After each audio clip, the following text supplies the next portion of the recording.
Sa ngayon mga idol, ito muna ngayon. Hindi ko pa matest sa mismong site kasi wala pa tayong time. Bagong panganak lang yung asawa ko kaya hindi natin matest sa field. So hanggang dito muna sa bahay. So subukan natin dito ulit.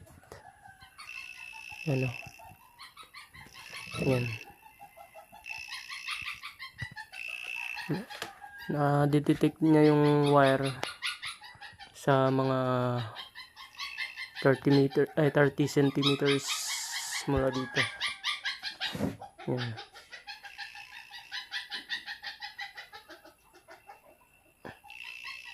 Ayan.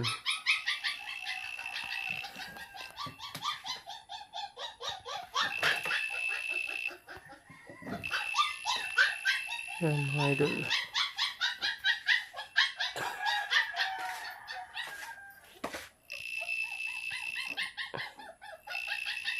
Palalakasin pa natin yung sensitivity nito sa susunod ng mga video mga idol.